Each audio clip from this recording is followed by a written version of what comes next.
There are some really concerning long-term trends. Trends that are expressed in charts like this. The debt to GDP ratio, here as an example in the US, but this can be seen pretty much globally.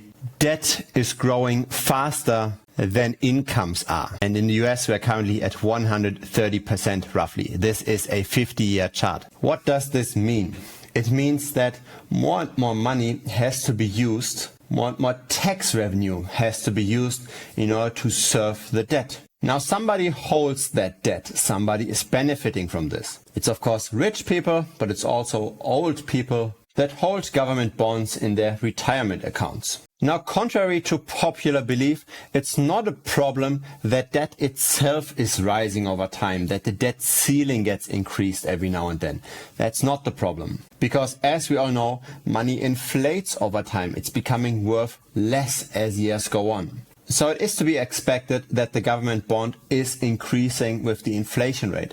The problem is it's growing faster than that. It's growing faster than the output. The debt to GDP ratio is going up. And so this is now leading to funny things like more money being used to pay for the interest on the debt compared to the defense spending. And the US is spending a lot on military. Now, what does this mean? More and more wealth is being moved from the currently creating economy, from the people that work, to the people that own. So your income taxes partially now go to the people that hold the bonds, to the people that pay their retirement. And so it objectively becomes harder for the younger generation to carry the burden of the older generation. It also means there is less discretionary spending, tighter budgets for schools, tighter budgets for infrastructure, tighter budgets for anything related to social expenses. Countries are in a competition as well for the best people. People with high incomes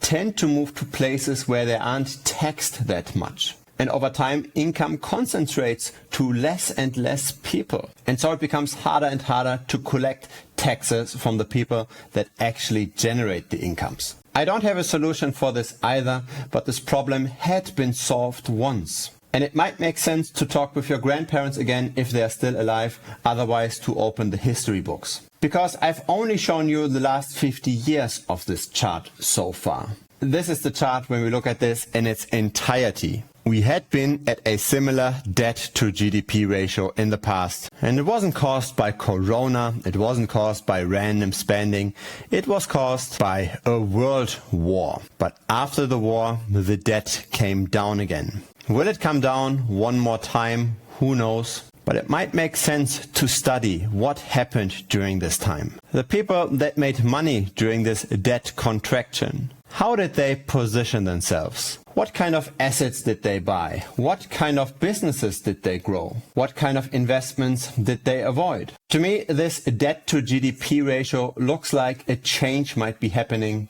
The investing landscape, the economic landscape might not look the same in the next 20, 30 years as it had looked in the last 20, 30 years.